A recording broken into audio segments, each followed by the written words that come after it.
প্রিয় বন্ধুরা, আসসালামু আলাইকুম। আমি Mohammad Khorshed Alam, special education, professional master of education, Dhaka university.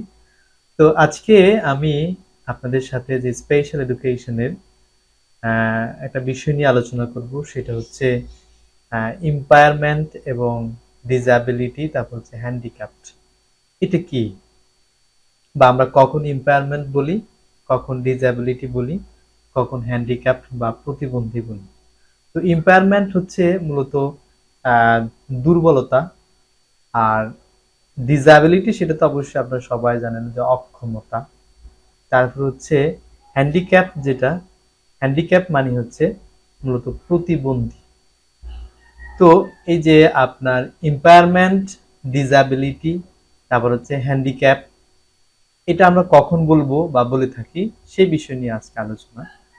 তো ইম্পায়ারমেন্ট হচ্ছে মূলত, হ্যাঁ, মানে কোনো একটা অংশ নেই, বা সে জন্মগতভাবে একটা ত্রুটি নিয়ে জন্মগ্রহণ করেছে, অথবা কোনো অ্যাক্সিডেন্টের কারণে সে তার কোনো একটা অংশ হারিয়ে ফেলেছে, লস করেছে।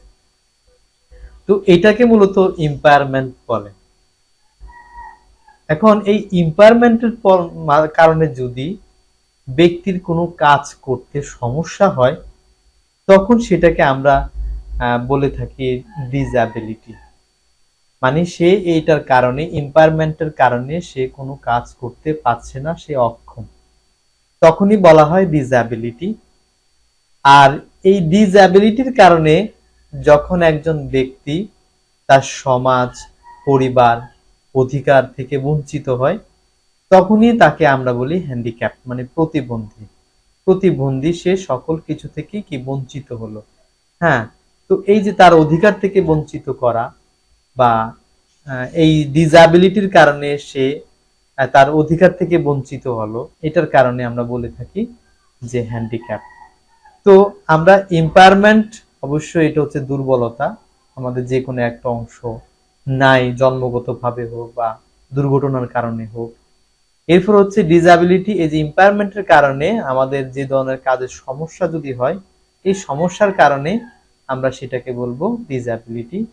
আর এই ডিসএবিলিটির কারণে যখন আমি সমাজ থেকে, পরিবার থেকে, অধিকার থেকে বঞ্চিত হই বা হব, তখন তাকে আমরা বলি প্রতিবন্ধী।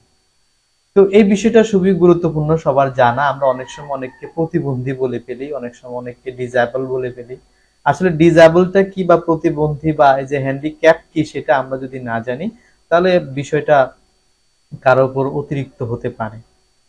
তো এই হচ্ছে বিষয়। আশা করি পরবর্তীতে আরেকটি ভিডিও নিয়ে আপনাদের সামনে হাজির হব। আপনারা ভালো থাকেন, সুস্থ থাকেন। আসসালামু আলাইকুম।